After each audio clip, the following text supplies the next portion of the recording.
अस्मद्गुरुसमारम्भां यतिशेखरमध्यमां लक्ष्मीवल्लभपर्यन्तां वन्दे गुरुपरम्पराम् ஆழ்வார்கள் வாழி அருளிச் செயல் வாழி தாழ்வாதுமில் குறவர்தாம் வாழி ஏழ்பாறுமைய அவர்களுரைத்தவைகள்தாம் வாழி செய்யமறை தன்னுடனே சேர்ந்து அகலகில்லே நிறையுமென் அலர்மேல் மங்கை உரை மார்பா நிகரில் புகழாய் உலகம் உன்னுடையாய் என்னையாழ்வானே நிகரிலமரர் முனிக்கணங்கள் விரும்பும் திருவேங்கடத்தானே புகழொன்னில்லாவடியேன் உன்னடிக்கீழமர்ந்து புகுந்தேனே அகில புவன ஜன்மஸ்தேம பங்காதிலீலே வினத விவிதபூத புராதரக்ஷைகதீக்ஷே ஸ்ருதிசிரசி விதீப்தே பிரம்மணி ஸ்ரீனிவாசே பவது மம பரஸ்மின் ஷேமுஷி பக்திரூபா ஸ்ரீமான் வெங்கடநாதார்ய கவிதார்க்கிககேசரி வேதாந்தாச்சார்யவர்யோ மே சந்நிதத்தாம் சதா ஹிருதி. வேதாந்த தேசிகன் எம்பெருமானை குறித்து பல பல ஸ்தோத்திரங்களை அருளி செய்திருக்கிறார். எம்பெருமானுடைய பத்தினியான ஸ்ரீ மகாலட்சுமி முதலான பிராட்டிமார்களை குறித்து சில ஸ்தோத்திரங்களை அருளி செய்திருக்கிறார். ஸ்ரீ மகாலட்சுமியான பெரிய பிராட்டியாரை குறித்து அவர் அருளி செய்த ஸ்தோத்திரம்தான் ஸ்ரீஸ்துதி என்று வழங்கப் பெறுகிறது. இந்த ஸ்ரீஸ்துதியிலே பிராட்டியினுடைய தன்மைகள் பெருமைகள் எல்லாம் பலவாறு வர்ணிக்கப்படுகின்றன. அதிலே இப்பொழுது 12வது ஸ்லோகம். இந்த ஸ்லோகத்தில் என்ன தெரிவிக்கிறார் என்றால், உலகத்திலே யாரெல்லாம் பெருப்பெருத்தவர்களாக இருக்கிறார்களோ அதில் முக்கியமாக ஸ்திரீ வர்க்கத்திலே என்று அப்படி எடுத்துக்கொண்டு என்ன சொல்லுகிறார், பிரம்மாவினுடைய பத்தினியான சரஸ்வதி, ருத்ரனுடைய பத்தினியான பார்வதி, இந்திரனுடைய பத்தினியான சசிதேவி எல்லாருக்கும் உண்டான பெருமைகள் அத்தனைக்கும் காரணம் என்னான்னு கேட்டால் எல்லாம் இந்த பிராட்டியினுடைய அனுகிரகம்தான். இந்த பிராட்டியினுடைய அனுகிரகத்தாலே தான் சரஸ்வதியோ பார்வதியோ சசிதேவியோ எல்லாரும் தங்கள் தங்கள் பெருமைகளை பெற்றார்கள். அதுவும் என்ன, பிராட்டியினுடைய ஒரு கட்டாட்சத்தினுடைய லவலேசம் அவர்களுக்கு அப்படிப்பட்ட பெருமையை கொடுக்கிறது என்று அந்த விஷயத்தை இந்த 12வது ஸ்லோகத்திலே தெரிவிக்கிறார்.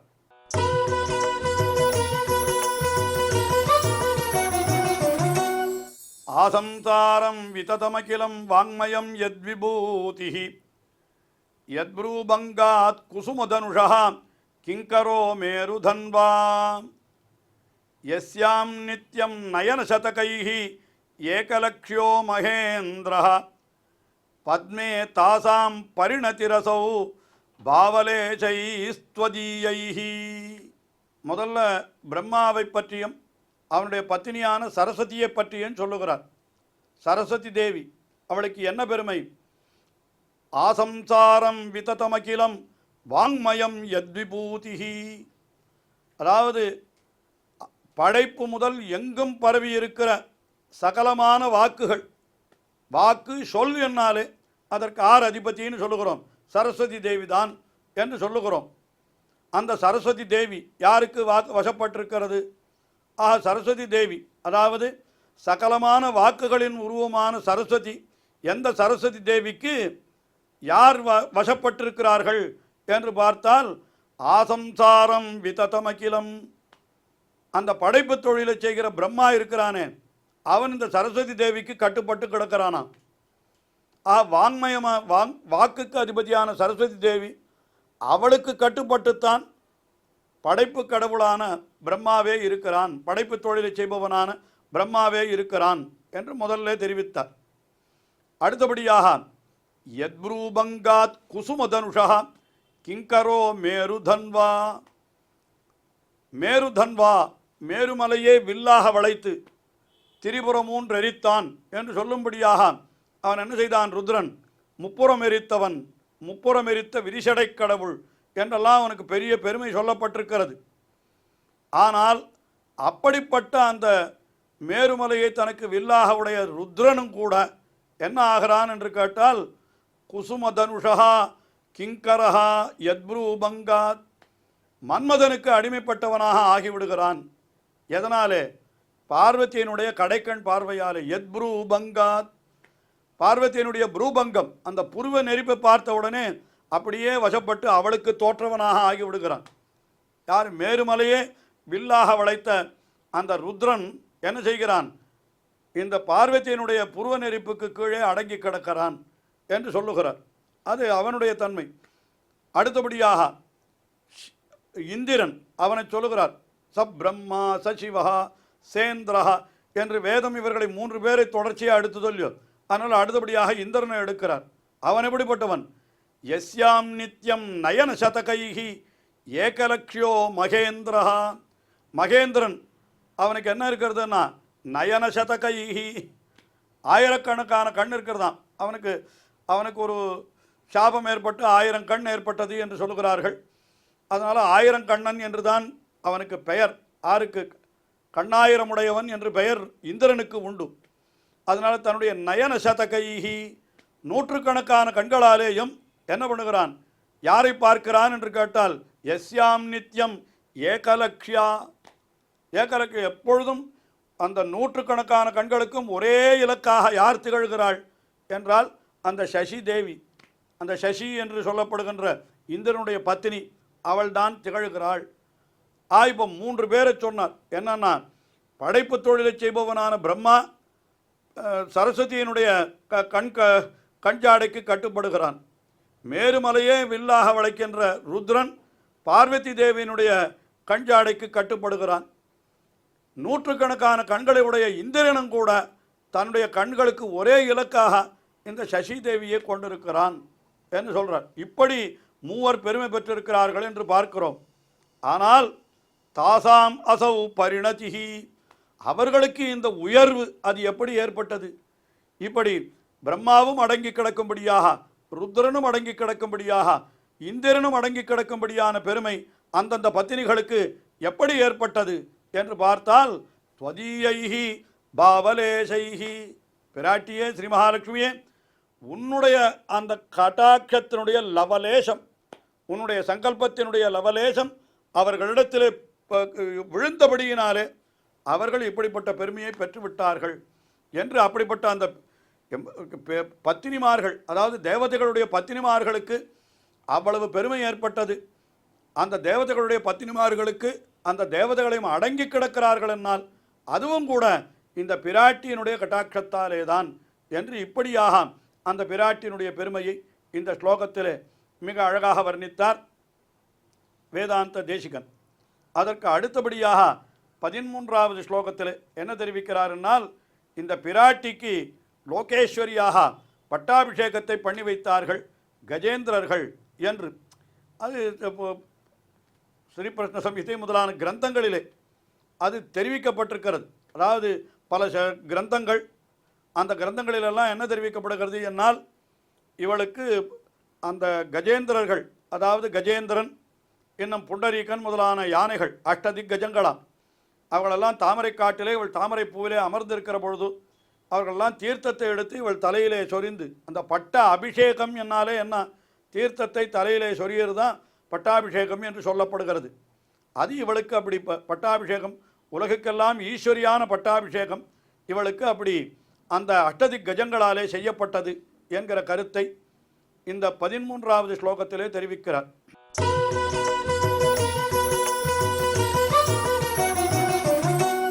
அக்ரே பர்த்துஹு சரசிஜமயே பத்ரபீட்டே நிஷண்ணாம் அம்போராசேரதிகத சுதா சம்ப்ளவாதுத்திதாம் த்வாம் புஷ்பாசாரஸ்தகித புவனைஹி புஷ்கலாவர்த்தகாத்யைஹி கிளிப்தாரம்பாஹ கனககலசைஹி அப்யஷிஞ்சன் கஜேந்திராஹ. என்ன, எம்பெருமானுடைய திருமுன்பே நடந்ததா இந்த பட்டாபிஷேகம். அதைத்தான் சொல்லுகிறார். என்ன சொல்லுகிறாருன்னால், இவள் எப்படி இருக்கிறாள்னா, அக்ரே பர்த்துஹு, பர்த்துஹு அக்ரே, தன்னுடைய கணவனுடைய முன்னாலேயே இவள் எப்படி இருக்கிறாள் என்னால், சரசிஜமயே பத்ரபீட்டே நிஷண்ணாம், தாமரை பீடம், அது பத்ரபீட்டம் என்று சொல்லுகிறார். அது தாமரை பீடம், தாமரையால் ஆகிற ஒரு பத்ரபீட்டம் என்னால் சிங்காசனம், அதிலே இவள் அமர்ந்த நிலையிலே எழுந்தருள் இருக்கிறாள். அது பத்ரபீட்டே நிஷண்ணாம் வீற்றிருக்கிறாள். அப்போ என்ன பண்ணுகிறான்னால் அம்போராசேஹே அதிகத சுதா சம்ப்ளவாதுத்திதாம் துவாம். இவள் எப்படி உதித்தாள்னு கேட்டால் அம்போராசேஹே கடலிலிருந்து உதித்தவள். அவள் என்ன பண்ணினாள்? அதிகத சுதா சம்ப்ளவாது அமுதம் திரண்டு வருகின்ற காலத்திலே தான் இவள் அந்த கடலிலிருந்து உதித்தாள் என்று அப்படி சொல்லப்படுகிறது. விண்ணவர முதுண அமுதில் வரும் பெண்ணமுது. பகவான் அண்ணல் செய்து அலைகடல் கடைந்தான். அதிலிருந்து முதல்ல அமிர்தம் வந்தது. அந்த அமிர்தத்தையும் கடைந்தான். அமிர்தத்தினுடைய சாரமாக பெரிய பிராட்டியார் அவதரித்தாள் என்று திருமங்கி ஆழ்வார் மிக அற்புதமாக அனுபவிக்கிறார். அதனால் இவள் எங்கிருந்து உதித்தாள் என்றால் அம்போராசேஹே அதிகத சுதா சம்ப்ளவாது உத்திதாம்.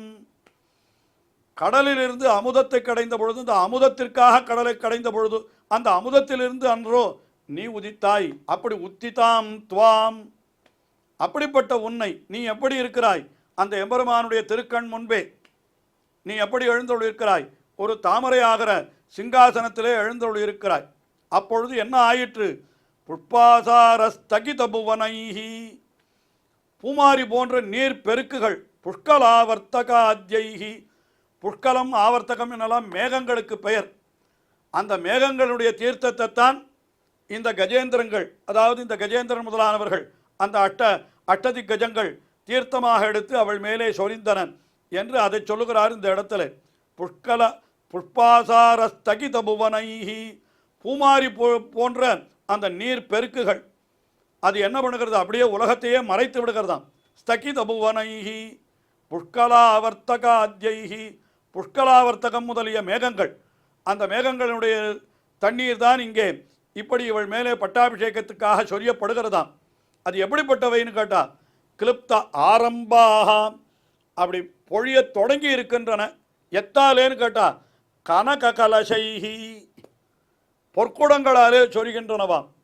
யார் என்று கேட்டால் அபியஷிஞ்சன்னு கஜேந்திராக, அந்த யானைகள் ஐராவதம் புண்டரீகம் என்று சொல்லப்படுகின்ற 8 திக்கஜங்களும் சேர்ந்து பொற்குடங்களை கொண்டு இந்த புஷ்கலாவர்த்தம் என்று சொல்லப்படுகின்ற மேகங்களுடைய தண்ணீரை அப்படி கொண்டு இவளுடைய மேலே அப்படி சொரிந்து இவளுக்கு லோகேஸ்வரி என்று பட்டாபிஷேகம் செய்தன என்று அந்த விஷயங்கள் புராணங்களிலே தெரிவிக்கப்பட்டிருக்கின்றன.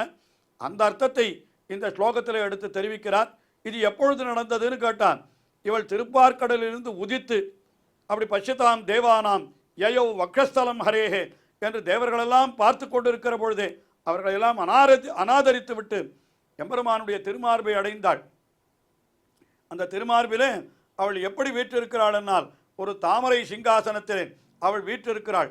அலர்மேல் மங்கை என்று சொல்லும்படியாக அலர்மேல் அவள் வீற்றிருக்கின்ற மங்கையாக அவள் எழுந்தருள் இருக்கிறாள். அப்படிப்பட்டவளுக்கு இந்த அதாவது ஐராவதம் புண்டரீகம் முதலான யானைகள் இவளுக்கு அந்த நீர் சொரிதலை செய்தன என்று இது தெரிவிக்கப்பட்டிருக்கிறது. அதனால்தான் நாம் தாயார் சந்நிதிகளிலே சென்றோமானால் கூட ஸ்ரீ மகாலட்சுமி பெருமாள் கோவில்களிலே எந்த இடத்துல தாயார் சந்நிதியிலே சென்றாலும் கூட பெரும்பாலும் அங்கெல்லாம் கஜலட்சுமி என்று சொல்லும்படியாக 2 யானைகள் துதிக்கே அப்படி தூக்கி கொண்டு நிற்கிற பொழுது அவர்களுக்கு அந்த 2 யானைகளுக்கு நடுவிலே பிராட்டி எழுந்தருள் இருப்பதாக நாம் பார்க்கிறோமே. இது கூட எதனாலேன்னு கேட்டான், அவளுக்கு அந்த பட்டாபிஷேகத்தை அந்த அட்டதி கஜங்கள் செய்கின்றன என்ற விஷயம். அதைத்தான் இந்த இடத்திலே இப்படி வேதாந்த தேசிகனும் நமக்கு காட்டி அருளுகிறார். இன்னும் பிராட்டியினுடைய பெருமைகளை தொடர்ந்து ஸ்லோகங்களாலே தெரிவிக்கிறார், நாமும் அனுபவிப்போம். ஸ்ரீயக்காந்தாய கல்யாண நிதயேர்த்தினாம் ஸ்ரீவேங்கட நிவாசாய ஸ்ரீனிவாசாய மங்களம். ஸ்ரீமத் சுந்தரஜாமா திருமுனிமானசவாசினே சர்வலோக நிவாசாய ஸ்ரீனிவாசாய மங்களம்.